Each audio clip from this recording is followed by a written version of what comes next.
Tidak ada kata-kata yang bisa mengekspresikan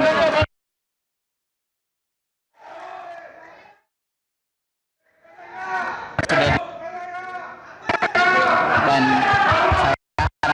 saya sebenarnya situasi terkini sidang vonis Nadiem Makarim yang akan digelar hari ini tanggal 30 Juni dijadwalkan pukul 10 waktu Indonesia Barat dan mantan Mendikbudristek Nadiem Makarim terlihat sudah tiba di depan ruang sidang. Ini akan digelar di ruang Muhammad Hatta Ali lantai 1 Gedung Pengadilan Negeri Jakarta Pusat pukul 10 waktu Indonesia Barat.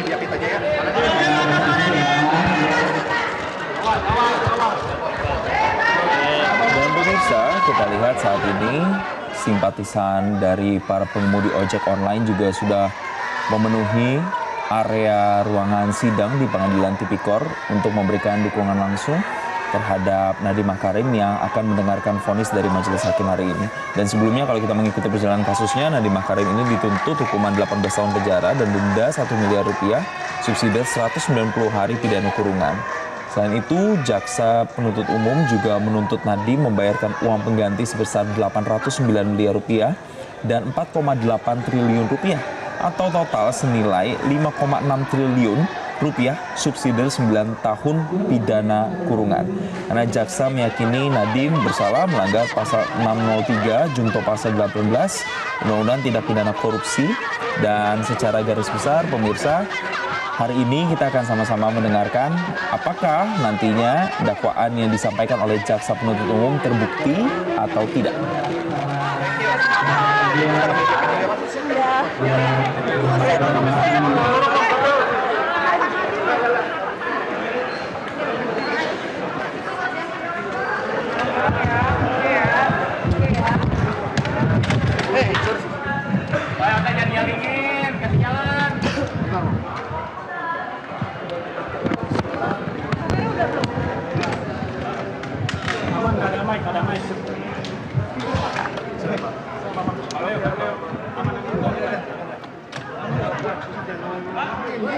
Udah mentok ini. Ya, ya udah buka. Ntar aja. Fotonya ntar. Cepet masuk yuk, mulai sidang. Iya.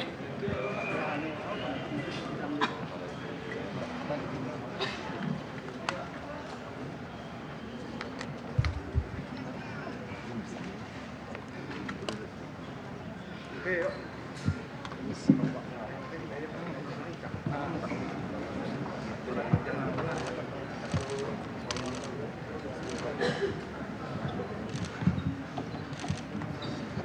Assalamualaikum warahmatullahi wabarakatuh.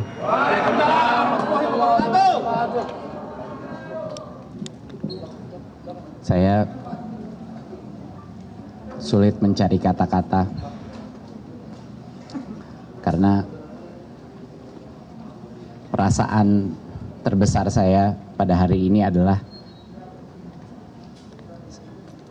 saya berasa sangat bersyukur bahwa dalam perjuangan 1 tahun ini saya tidak merasa sendirian.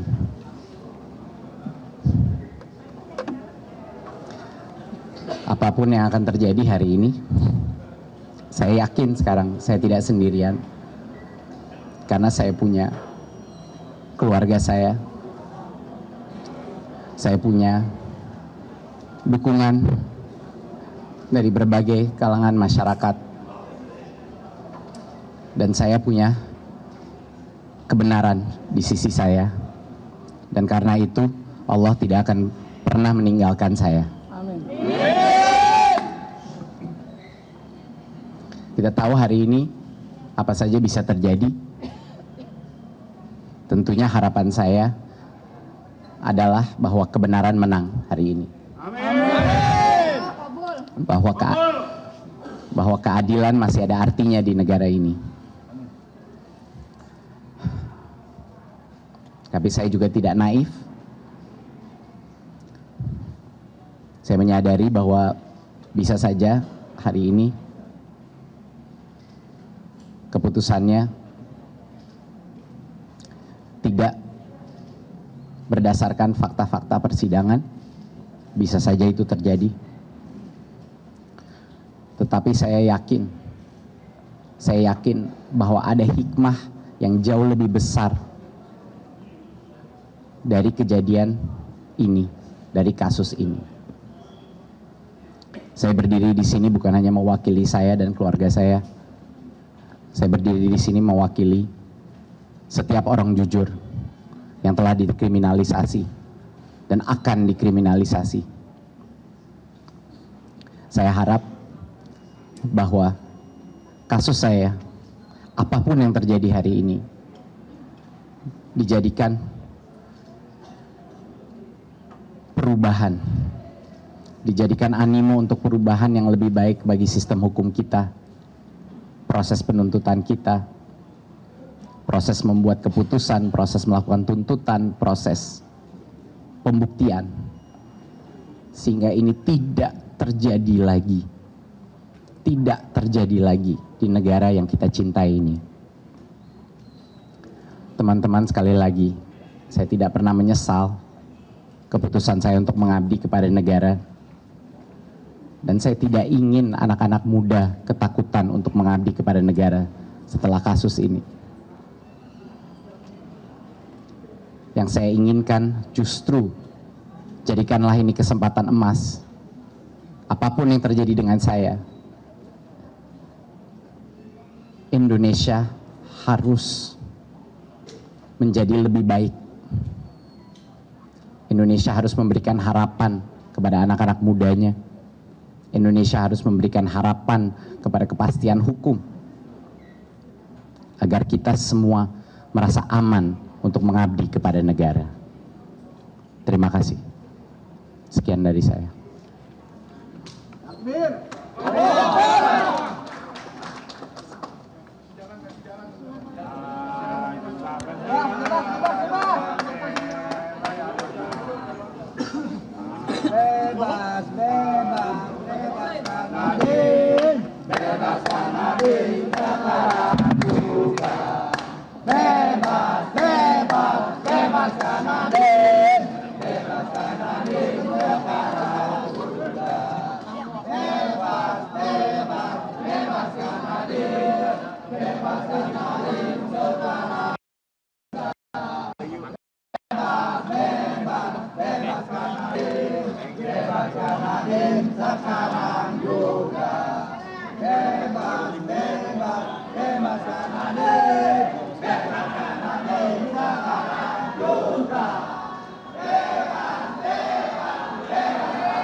Dan untuk mengetahui situasi terkini di sana, kita langsung bergabung bersama jurnalis Metro TV Valery Budianto.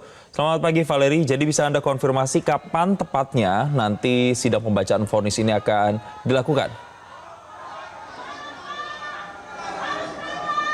Valery? Baik pemirsa, sembari kami mencoba merekoneksi kembali komunikasi kami bersama Valery Budianto, jurnalis kami yang berada di pengadilan Tipikor saat ini. Tadi kita sudah saksikan bersama bahwa Nadiem Makarim sudah sampai di ruang sidang pemirsa dan nantinya akan menghadapi vonis hakim hari ini setelah melewati berbagai proses persidangan kurang lebih selama 1 tahun terkait dengan korupsi dari pengadaan Chromebook pemirsa yang saat ini sedang diusut begitu. Dan dari Nadiem Makarim tadi sempat menyampaikan beberapa statement atau beberapa pernyataan. Mulai dari yang pertama, dirinya merasa bersyukur bahwa prosesnya selama proses 1 tahun ini dia tidak merasa sendirian. Tapi dia juga berpesan agar nantinya ini bisa menjadi salah satu contoh untuk perbaikan dari proses penuntutan dan juga proses hukum ke depannya. Kita akan kembali tersambung bersama jurnalis Metro TV, Valeri Budianto. Selamat pagi, Valeri. Jadi setelah Nadiem sudah datang di sana, bisa Anda konfirmasi tepatnya pukul berapa sidang vonis akan dimulai? Iya, sejauh ini masih sesuai dengan jadwal yang memang sudah disepakati sebelumnya oleh Pengadilan Tindak Pidana Korupsi Jakarta Pusat bahwa sidang akan dimulai di pukul 10 waktu Indonesia Barat. Dan tadi kita sudah sama-sama mendengarkan konferensi pers yang digelar langsung, disampaikan langsung oleh Nadiem Makarim. Poin-poinnya juga tadi sudah disampaikan. Pada intinya ia berserah apapun yang terjadi hari ini dan optimis apapun hasilnya kebenaran akan ditegakkan dan juga keadilan pasti masih ada di Indonesia. Dan biar apa yang menimpa dia saat ini, kasus kriminalisasi, Nadiem menyebutnya seperti itu, bisa menjadi contoh ke depan agar memang tidak ada kasus kriminalisasi lainnya di Indonesia. Dan saat ini karena masih menunggu sidang akan dimulai di pukul 10, Nadiem Makarim sedang menyapa simpatisan ojek online dan juga para pendukung yang memakai baju putih yang ada di Pengadilan Tipikor, dan kemudian saat ini sedang menuju ke dalam ruang transit. Ruang transit ini menjadi ruang tempat menunggu baik itu untuk terdakwa, kemudian juga ada ruang transit untuk para jaksa, ruang transit untuk para hakim dan juga kuasa hukum. Dan di sana nanti begitu memang sidang akan segera dimulai, nanti Nadiem Makarim, jaksa, kemudian juga hakim akan sama-sama masuk ke ruang sidang yang ada di belakang saya. Tadi kalau misalnya kita melihat terkait dengan poin-poin yang disampaikan, ini juga cukup konsisten ya dengan apa yang memang selalu sudah diperjuangkan oleh Nadiem Makarim selama 5 bulan ke belakang. Sidang ini digelar sejak di bulan Januari lalu. Kita juga melihat bagaimana dalam pleidoinya, kemudian juga dalam dupliknya, Nadiem ini selalu mengatakan bahwa apa yang dituduhkan oleh jaksa penuntut umum tidaklah benar, bahwa seluruh unsur-unsur pasal ini tidak terpenuhi. Apa yang dia lakukan selama ini justru menghemat anggaran hingga mencapai 2,9 triliun dan sama sekali bukan menimbulkan kerugian bagi keuangan negara. Itu yang selalu dicampkan oleh Nadiem Makarim. Dan juga ia mengatakan bagaimana mungkin suatu hal yang memang direncanakan untuk membawa kebaikan bagi Indonesia, namun ternyata malah dikriminalisasi seperti itu. Dan oleh karena itu pada intinya Nadiem ini menyatakan bahwa ia memohon agar majelis hakim ini bisa memvonis dirinya bebas murni. Artinya tidak sesuai dengan apa yang dituntut oleh jaksa penuntut umum, yaitu sepanjang 18 tahun penjara, ada uang denda 1 miliar rupiah, juga ada uang pengganti 5,6 triliun rupiah. Itu semua tidak benar menurut Nadiem dan juga kuasa hukumnya, dan ia meminta agar memang Nadiem ini murni, divonis bebas murni. Tapi tentu Jason ini berlawanan ya dengan apa yang disampaikan oleh jaksa penuntut umum, karena kalau kita tahu bagaimana jaksa penuntut umum ini selalu juga bersikeras menyatakan bahwa Nadiem ini terbukti loh memang ia melakukan korupsi, dugaan korupsi pengadaan laptop Chromebook yang dibuktikan dari unsur-unsur pasal yang memang terpenuhi, baik itu dalam Undang-Undang Pemberantasan Tindak Pidana Korupsi maupun dalam KUHP di dakwaan primer maupun subsidiar. Itu semua terpenuhi. Setidaknya kalau misal dari jaksa penuntut umum ada 4 unsur pasal yang terpenuhi, dan 4 ini juga sudah dibantah ya oleh pihak kuasa hukum. Kalau misal dari jaksa penuntut umum ada 4 unsur, saya akan jabarkan satu persatu. Yang pertama adalah unsur kerugian negara, kemudian ada unsur perbuatan melawan hukum, unsur mens rea niat jahat, dan juga unsur memperkaya diri sendiri dan orang lain. Untuk unsur menimbulkan kerugian negara, dari jaksa penuntut umum mengatakan bahwa setidaknya Nadiem Makarim bersama dengan terdakwa lainnya, ada atas nama Ibam, kemudian juga Mulyatsya, Sirwayuningsi, dan juga Juristana, hingga saat ini masih buron, menimbulkan kerugian negara mencapai 2,1 triliun rupiah. Rinciannya adalah sebanyak 1,5 T ini dari program digitalisasi pendidikan di Kemendikbud, sementara 44,5 juta US dollar atau sekitar 621 miliar ini berdasarkan dari pengadaan CDM yang disebutkan tidak sesuai dengan identifikasi kebutuhan dan menimbulkan kegagalan secara khusus di 3T. Itu yang menurut jaksa penuntut umum membuat unsur kerugian negara terpenuhi. Kita beralih ke unsur selanjutnya, ada juga unsur mens rea atau niat jahat. Unsur mens rea menurut jaksa penuntut umum jelas-jelas terpenuhi karena memang niat dari Nadiem Makarim beserta dengan teman-temannya, kawan-kawannya yang termasuk dalam terdakwa-terdakwa lainnya di kasus ini, yang bahkan sudah membuat grup Mas Menteri Kor sebelum dirinya menjabat, kemudian juga sudah mencanangkan hal ini sebelumnya, penunjukan spesifikasi secara sepihak, mengapa Chrome, mengapa bukan Windows, mengapa tidak dipertimbangkan, kemudian mengapa Google, itu menunjukkan niat-niat jahat yang disebut oleh jaksa penuntut umum yang telah terbukti dilakukan oleh Nadiem Makarim beserta dengan teman-temannya. Kemudian juga unsur ketiga, adalah unsur perbuatan melawan hukum. Unsur perbuatan melawan hukum ini adalah bagaimana Nadiem ini bersama dengan rekan-rekannya disebut melakukan pengadaan yang tidak sesuai dengan prinsip-prinsip pengadaan, penyusunan anggarannya juga digelembungkan, penyusunan anggaran ini di tahun anggaran 2020 ini kurang spesifik dan bahkan yang tidak spesifik tersebut dijadikan acuan untuk penyusunan anggaran di tahun 2021 dan 2022. Dan kemudian juga disebutkan bahwa Nadiem ini terbukti melakukan unsur perbuatan melawan hukum karena diduga menerima aliran uang kepada dirinya sebanyak 809 miliar rupiah. Itu tadi unsur perbuatan melawan hukum. Dan unsur yang terakhir adalah memperkaya diri sendiri dan juga orang lain. Kita tahu bagaimana dalam surat dakwaan, kemudian juga konsisten dalam tuntutan, lalu juga dalam replik, jaksa penuntut umum menyatakan bahwa Nadiem ini memperkaya 12 perusahaan lainnya, 12 korporasi lainnya yang terafiliasi dan juga mendapat keuntungan dari penunjukan pengadaan laptop Chromebook. Jadi kalau dari jaksa seluruh unsur pasal terpenuhi dan oleh karena ini sudah seharusnya para terdakwa dan salah satunya adalah Nadiem Makarim juga didakwa sesuai dengan tuntutan yang diberikan. Tuntutannya adalah kita ketahui bersama 18 tahun penjara, uang denda 1 miliar rupiah dan juga uang pengganti 5,6 triliun rupiah.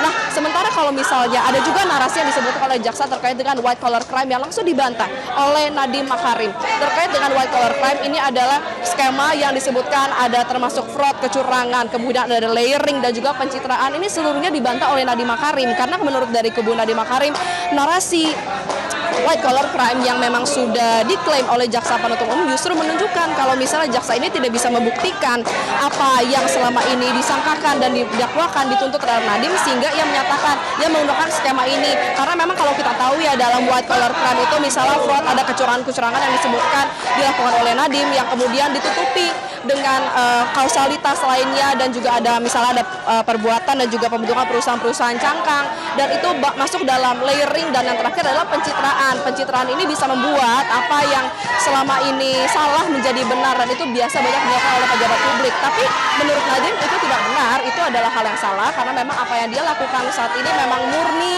untuk kebaikan bagi program digitalisasi pendidikan di Indonesia. Kemudian juga kita balik lagi ya, Jason kalau misalnya dalam pledoi juga Nadiem sering menyatakan kalau misalnya apa yang selama ini dicanangkan yang disangkakan oleh jaksa penuntut umum terkait dengan pengadaan sistem Chromebook justru keterlibatan dirinya dalam penyusunan dan juga pengadaan laptop Chromebook ini sangat minim. Misalnya dalam 5 tahun terakhir dia menjabat sebagai Menteri Mendikbudristek, dia hanya ada percakapan WhatsApp terkait dengan Chromebook ini hanya sekitar 4-5 kali saja. Itu sangat minim dibandingkan keterlibatan lain dalam rapat-rapat lainnya.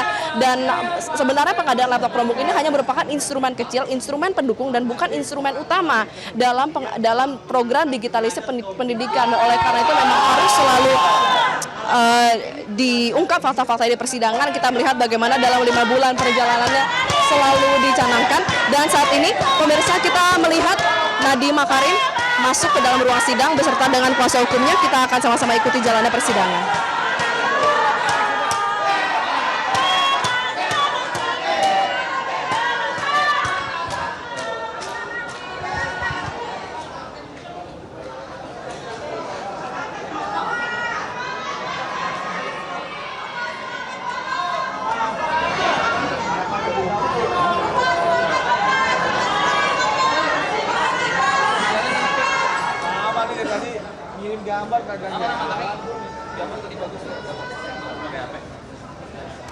Ya pemirsa, sesaat lagi kita melihat detik-detik masuknya Nadiem Makarim didampingi istri, keluarga, dan kuasa hukum memasuki ruangan sidang, di mana hari ini menjadi agenda penting pembacaan vonis dari Majelis Hakim terhadap kasus dugaan korupsi pengadaan Chromebook di Kemendikbudristek yang pada saat itu dirinya menjabat sebagai Mendikbudristek. Dan pemirsa, saat ini kita mengetahui bahwa jaksa penuntut umum sudah menuntut Nadiem Makarim dengan pidana 18 tahun penjara dan juga denda 1 miliar rupiah. Di samping itu juga Nadiem diharuskan membayar uang pengganti sebesar 5,67 triliun rupiah, subsidi 9 tahun penjara jika tidak dibayar pemirsa.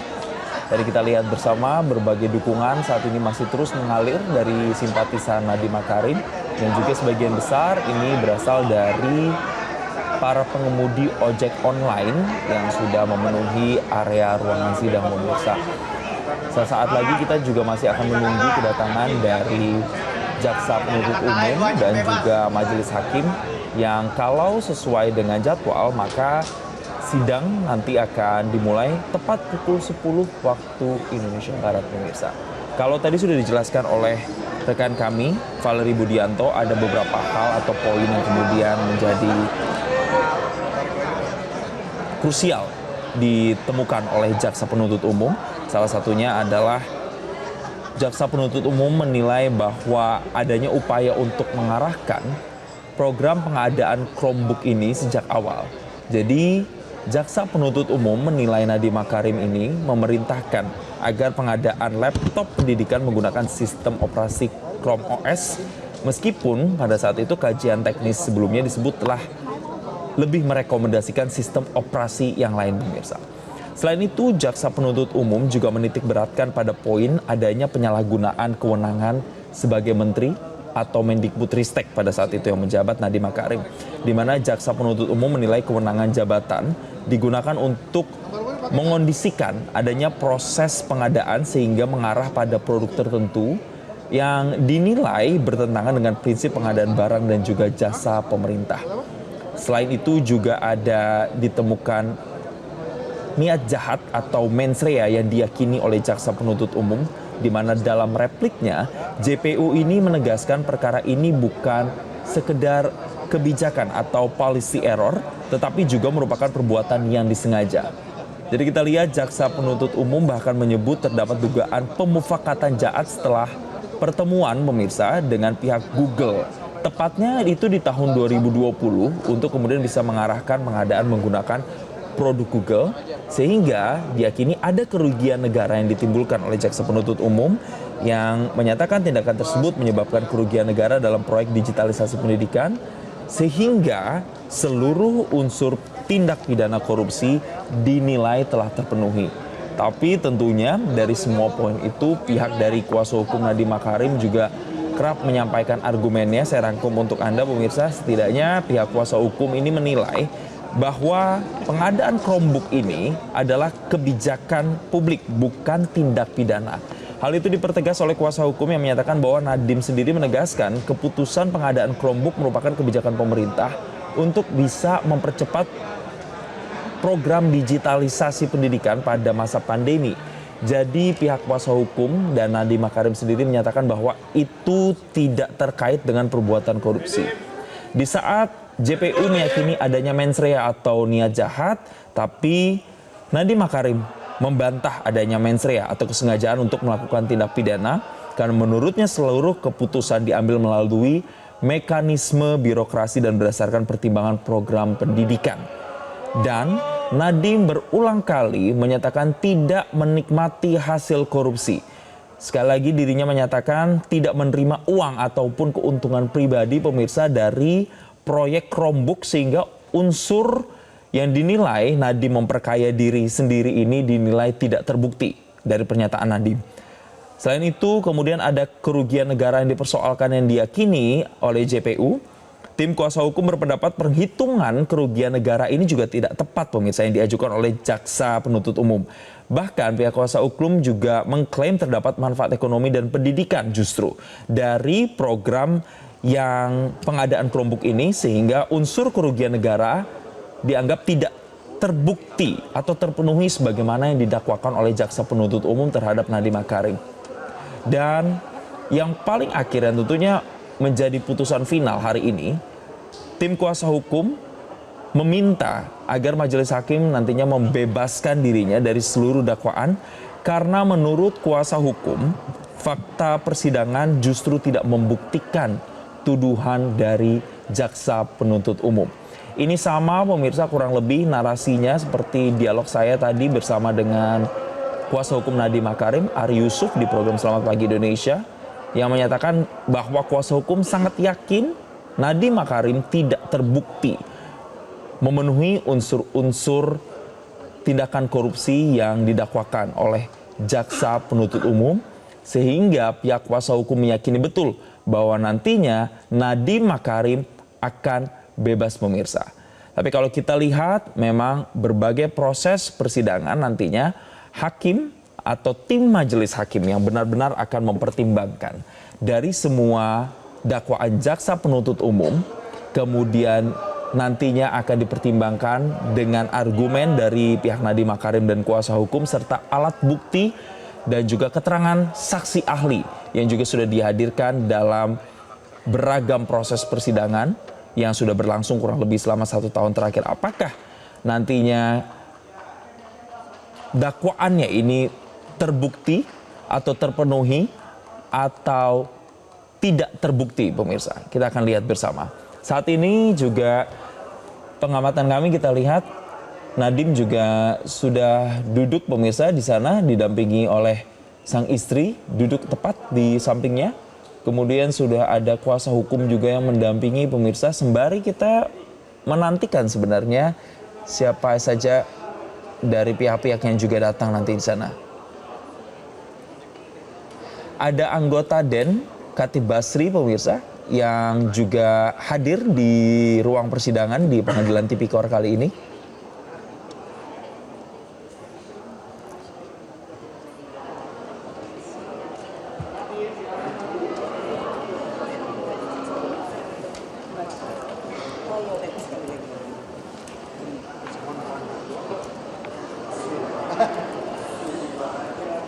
Ada juga, pemirsa, advokat dan juga mantan dubes Norwegia, yaitu Todung Mulya Lubis, yang juga hadir, pemirsa, untuk sama-sama mendampingi dan mendengarkan nantinya apa yang menjadi vonis hakim terhadap kasus dari dugaan korupsi pengadaan Chromebook yang menjerat mantan Mendikbudristek Nadiem Makarim. Sesuai dengan jadwal persidangan, maka seharusnya pukul 10 waktu Indonesia Barat akan segera dimulai, pemirsa. Artinya kurang lebih sekitar 7 menit dari sekarang kita akan lihat. Terlihat Nadiem cukup tenang, sudah juga menyapa tadi rekan-rekan media yang ada di luar dan juga menyampaikan beberapa statementnya. Saya ulangi kembali, pemirsa, bahwa Nadiem merasa bersyukur selama 1 tahun proses persidangan atau dari pendalaman kasus ini berjalan, dirinya merasa tidak sendirian, dan Nadiem juga tadi menyelipkan harapannya untuk kemudian kasusnya dijadikan perubahan bagi sistem hukum, perubahan bagi proses penuntutan dan pembuktian, sehingga tidak terjadi lagi ke depannya kasus atau proses yang ia alami saat ini. Dan Nadiem dengan tegas juga menyatakan bahwa dirinya tidak pernah menyesal mengabdi kepada negara, dan justru dirinya menyampaikan bahwa dari kasus ini jadikan hal ini sebagai kesempatan emas karena Indonesia harus jadi lebih baik. Dan tentunya ia tadi juga menghimbau kepada anak-anak muda agar anak-anak muda merasa aman nantinya untuk bisa mengabdi pada negara.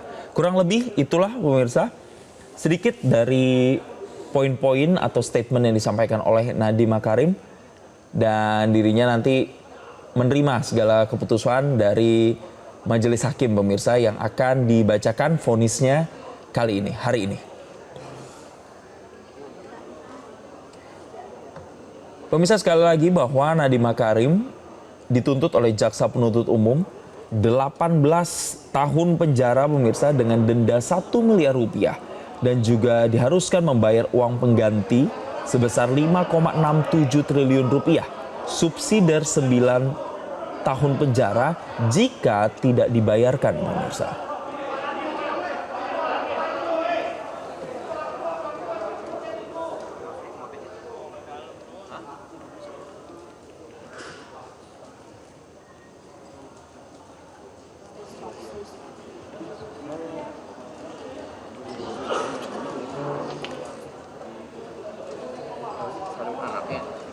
Sembari menunggu, pemirsa, Nadiem Makarim terlihat juga menyapa orang-orang yang ada di sekitarnya yang saat ini ada di barisan pendukung dari Nadiem Makarim, pemirsa. Dan selain Nadiem Makarim, memang ada beberapa pihak lain juga yang telah ditetapkan lebih dahulu pada saat itu sebagai tersangka. Antara lain ada Ibrahim Arif, konsultan teknologi. Kemudian juga Sri Wahyuningsih, mantan direktur SD di Kemendikbudristek. Kemudian ada Mulyasyah, mantan direktur SMP di Kemendikbudristek juga pada saat itu. Kemudian ada juga Juristan, mantan staf khusus menteri. Sebagian dari mereka telah lebih dahulu menjalani proses persidangan dan juga dijatuhi hukuman, pemirsa.